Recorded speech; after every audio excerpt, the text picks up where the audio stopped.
Welcome to Bruce Hurwitz Presents Meet the Experts. I'm your host, Bruce Hurwitz of Hurwitz Strategic Staffing. You can find us on the web at hsstaffing.com. I hope you'll consider us for all your staffing, career counseling, and professional writing needs. In a moment, I will be joined by Hoyin Cheung to discuss the use of tech, wellness, and AI to elevate leadership. Meet the Experts is sponsored by P&K CPAs. P&K is a full-service accounting firm. They provide accounting and consulting services to businesses ranging from startups to small and mid-cap companies to nonprofits as well as high-net-worth individuals. Contact them today for a free consultation at info@pk-cpas.com or call them at 973-882-8810. They will be happy to be of service. Hoyin, welcome to the show. Thank you so much, Bruce, for having me. I'm super excited. It's my pleasure. As I told you, you are the first guest I've had on from Taiwan. And I want to especially thank you for doing this at 1 a.m. tomorrow, your time. No problem. No, I'm excited. I'm really excited to come on your podcast. Also happy that I'm the first one from Taiwan, so I There get you to go. have that. You get that. Remember when you were writing your autobiography after you made I will. your first billion? Take a moment or two, please, and introduce yourself to our viewers. Yeah, sure. My name's Ho Yin. I have done several businesses in the past. I've been doing it for probably right now over 10, 15 years by now. I think like 12 years now.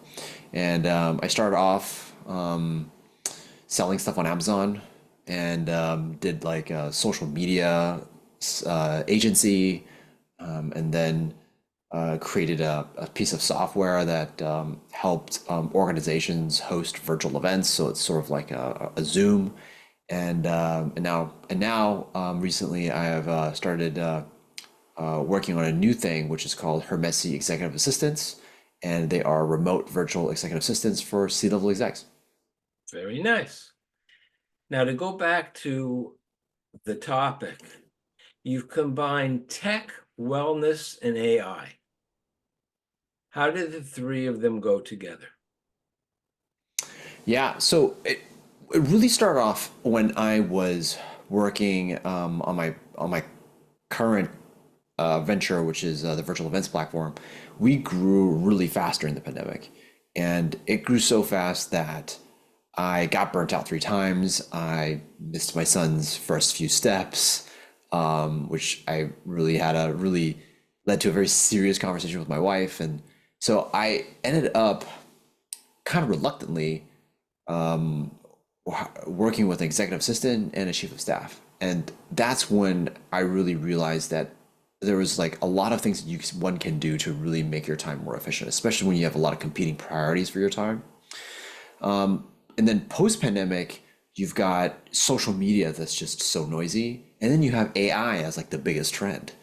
And so what I felt like was that there's a lot of things that an executive today is his life is there's a lot of personal things that are going on in his life, and there's a lot of work things that are going on in his life. And these two things are now much more closer and more intertwined than ever before.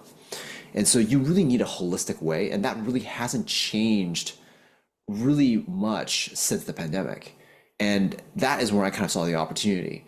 And so when it comes to bringing together a service, I felt that there was like a really big gap in providing a very holistic service that leverages technology to the max to help productivity to be 2 to 3x more, to really value in not work-life balance, but work-life quality, meaning the quality in terms of the time that you spent on the things that you have in your life are very high. And that includes things like wellness, because you need to be healthy, in order to work for a very long period of time. Sort of like a performance athlete like LeBron James. Like he's, now well known to be able to just play for such a long period of time. And then finally is AI. AI is part of technology really, and how do you incorporate AI to really reach new productivity heights and be cutting edge? I used to be a fundraiser. And at first, I could not understand how the people we were honoring, who were wealthy,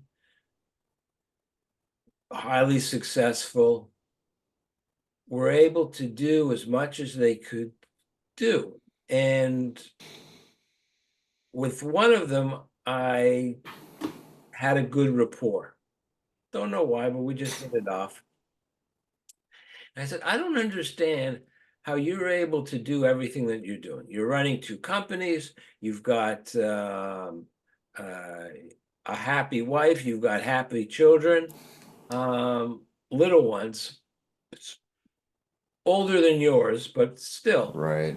And how do you do it? And he said, well, I have help. I have assistants. My wife helps out with the charity work, and we have a nanny and a maid. So there are, with having the assistants makes it possible to achieve the goal because you're able to delegate.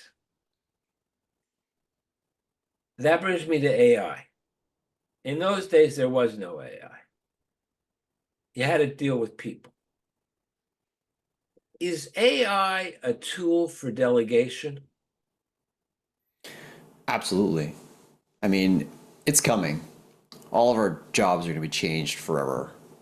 And that is coming very soon. And to me, I think it's really important to understand, well, our role in terms of what the future looks like is still very uncertain. And that's scary for sure. Like I definitely agree with that.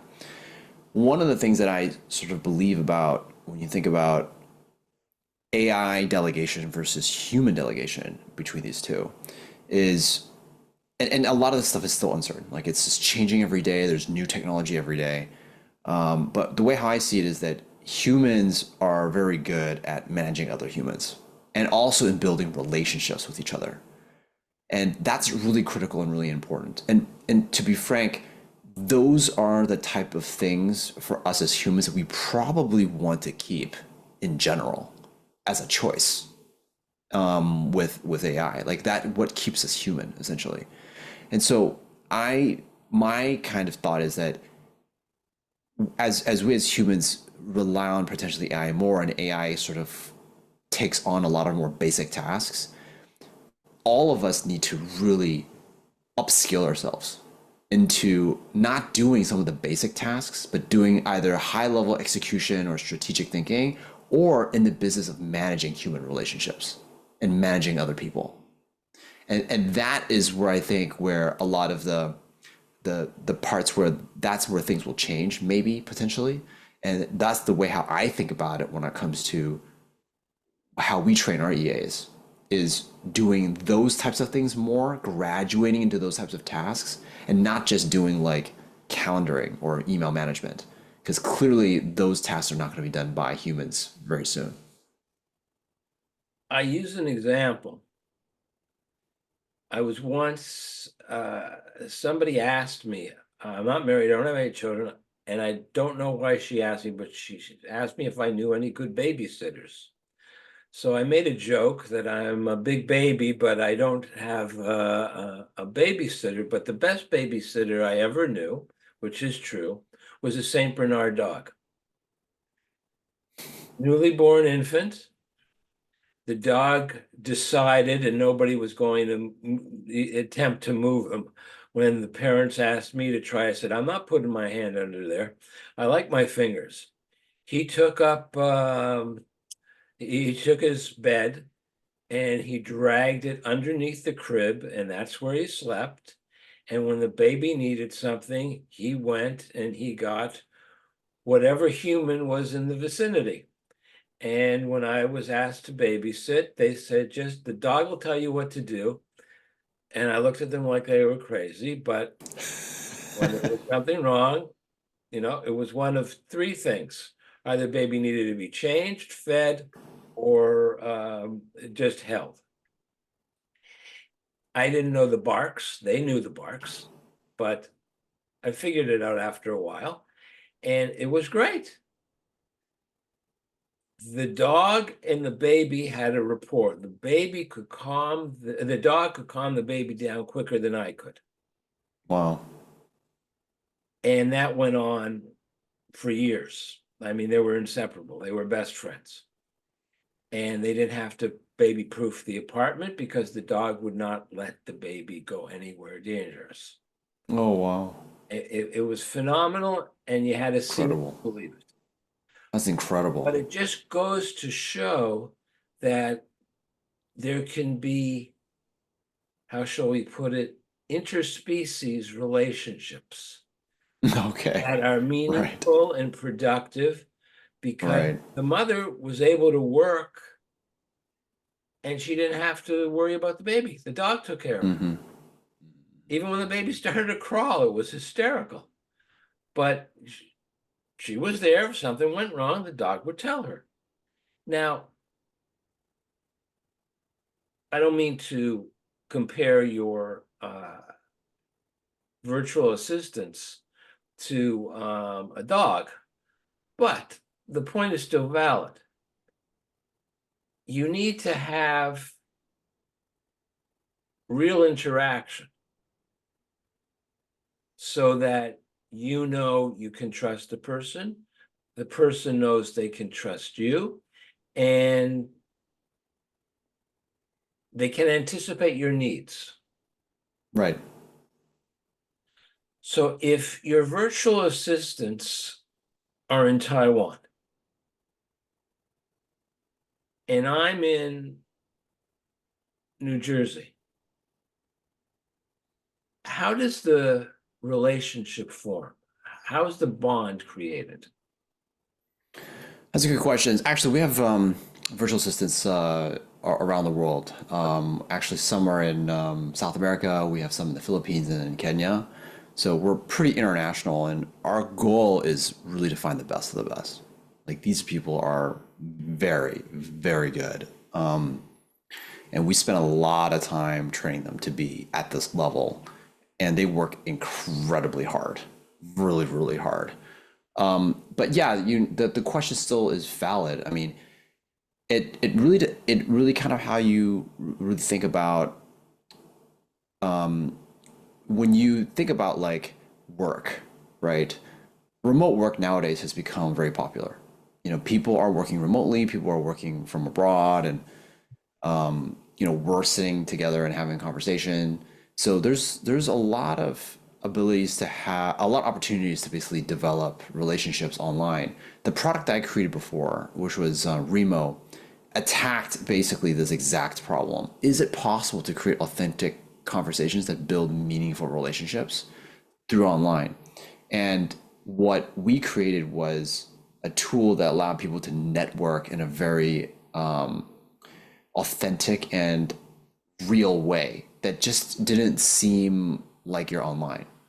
And it is possible. It is possible to kind of develop that. It takes a bit longer, I would admit, and it does take a little bit more tricks and a little bit more techniques to kind of do that.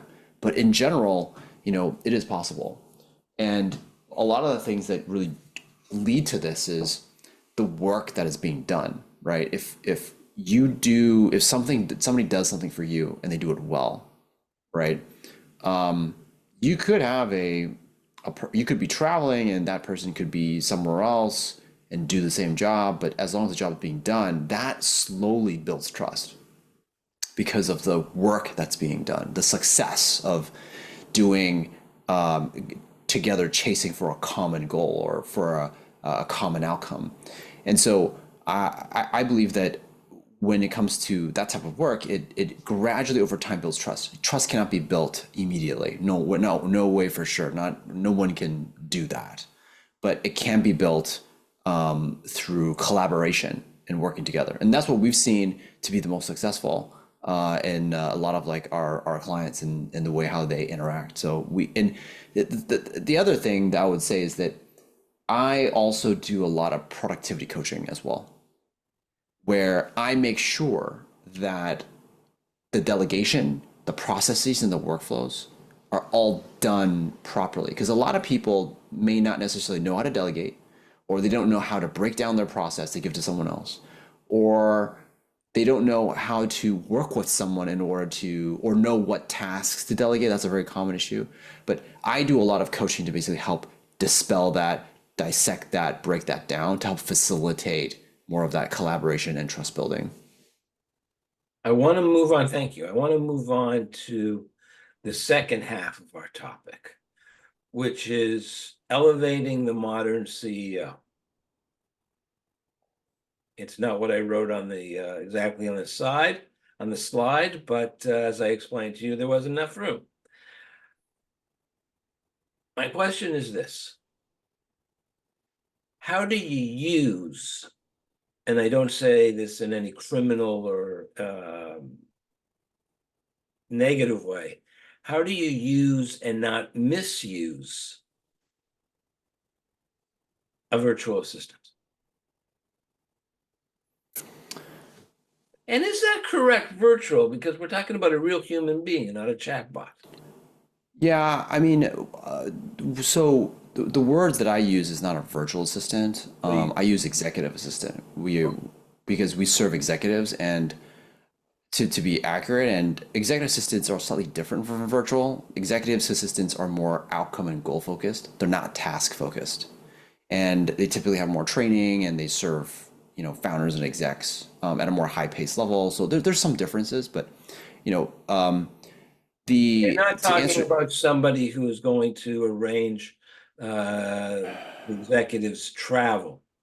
You're talking about somebody who's going to help them complete a project. Right. Yes. So the foundation of like booking travel, that's like the foundation of what they do. That's one of the more basic things, but the more advanced things are like, lead generation, answering emails on their behalf, making decisions, leading teams, managing projects, pretty much anything under the sun, like, figuring out activities for their kids, it's everything from personal to private they can basically do.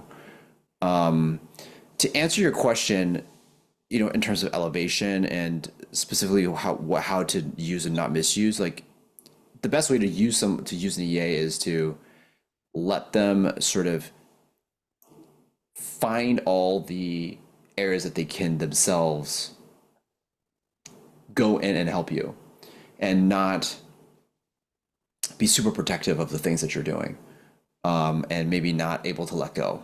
I think that's a pretty common thing that we've seen. And another thing about a good way to use it is really write down the way how you work, sort of like a user manual. Like if Bruce, like, do you have, like, maybe you had a user manual on how to work with Bruce, for example. Writing that down and just like really being transparent about your preferences and what you like, you don't like. Like I personally hate waking up in the morning, and I like to work at night. So I organize my schedule, and they will organize my schedule based off of that, just as an example. And so that helps a ton, because that then reduces, like what you're saying, how do you build trust? This is a technique where you can build trust extremely quickly. Something that may take like a few months to learn now is being shrunk down to less than a week. How not to use is definitely not being, when thinking about what is your zone of genius and your ikigai, what is the highest ROI for the activities that you can do that only is unique to you, meaning that it's important and urgent and also unique. Something can be important and urgent, but maybe someone else can do it. I'll give you an example. Like you got to file your taxes, and you just have to do it really, really soon. Like it's down to the deadline. That's important and it's urgent, but you may not have to actually do the whole thing. Like you could potentially delegate to someone to do it, and then you just have to sign on check it and then sign on the dotted line, as an example.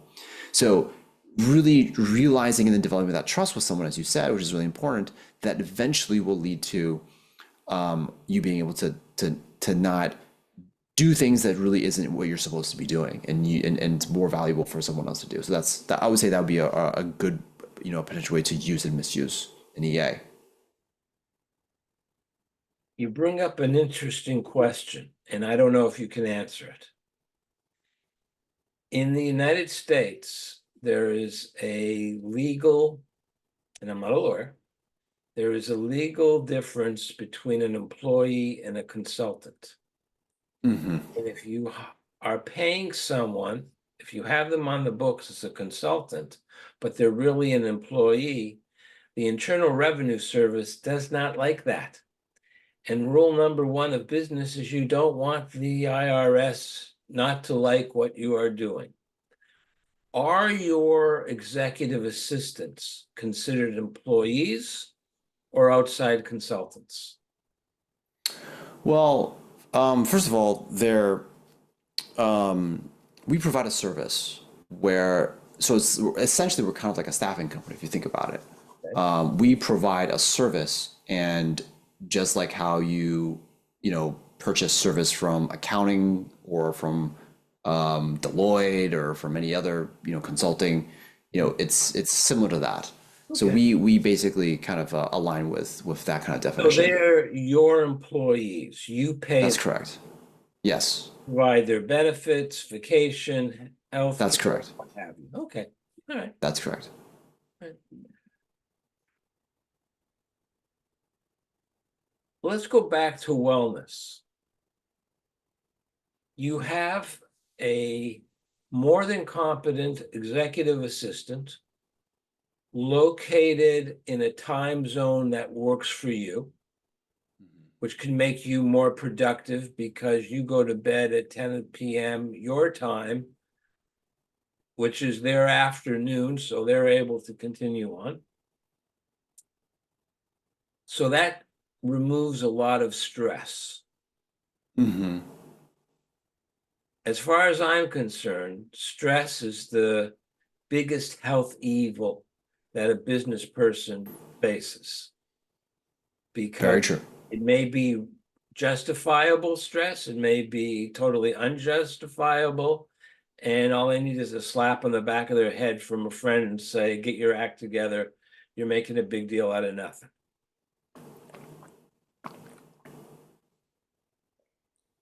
Here again, in the States, you can get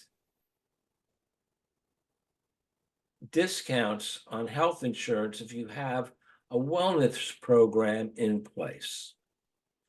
Would you think that your service could be marketed or packaged as a wellness, or as part of a wellness program? It's a good question.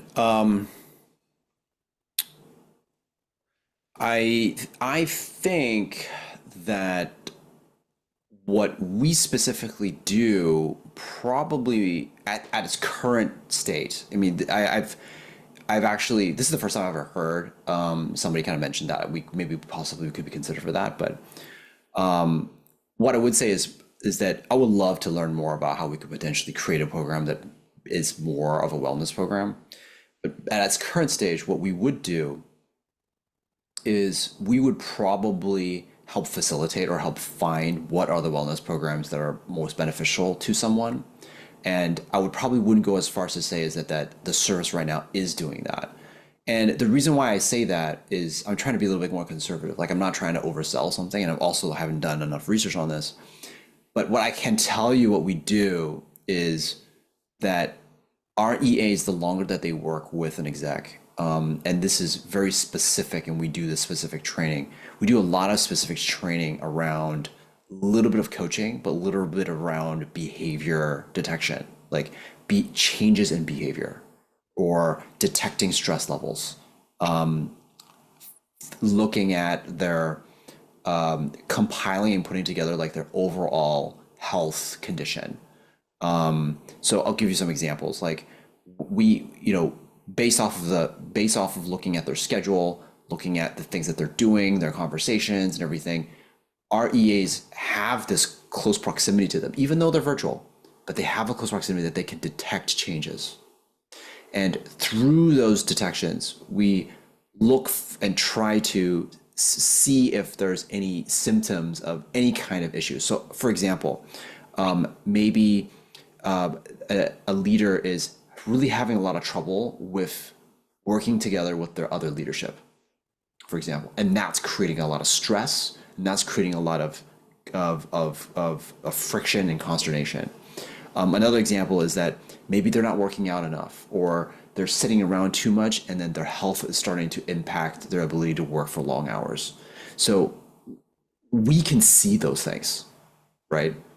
And because we can see those things, we then try to then not, we don't, we approach it with as much thoughtfulness as we can, right? We try to say, hey, are you okay? You know, how's everything going? I noticed about this. And we try to suggest over time, maybe there are some things that maybe we could try to, you could get some help on, whether it is getting a leadership consultant, or maybe it is to consider trying to figure out how to come up with a fitness plan, right? So it is with that, then we have, and here's the wellness part, we have a network of coaches or a network of resources, whether it's fitness, nutritionists, leadership coaches, business coaches, life coaches, you know, whatever, to then come in and orbit around the executive, just like how LeBron James or Steph Curry, like they have a team of people that surround them in order for LeBron James and Steph Curry to have the longest and most endurant high performance in their career. Because that's what we all want to be. We're working all the time, but we're making sacrifices sometimes on things that we don't know about. So how do we work for the longest period of time? And that's where we bring in experts and people at the right time to then go and help them to kind of get to that next level. And so is that wellness? I mean, can that be considered a wellness program? I don't know. I don't know if that is. I probably wouldn't say that it is right now as is, but maybe it could be in the future. But you know, what I really am passionate about is what are the problems and challenges that execs face? And it cannot be just work. Yes, work is the foundation, but it's really comprehensive. It has to be holistic. Something that could be happening in that's happening at home affects your work and vice versa. And so how do we sort of bring these two together and accommodate and work through both of those things in order to create the most enduring high performance that an exec can have? Hoyin, this has been extremely engaging and interesting. And I thank you. And I want to put up your contact information.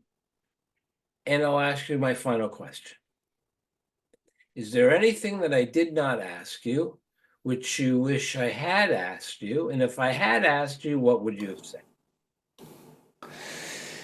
I would say, I think I would say probably when I believe that all of us, in terms of like the time that we all have, when we are ambitious leaders, we really have really amazing tendencies to focus. I think a great ambitious leader or any business owner just has an amazing ability to focus.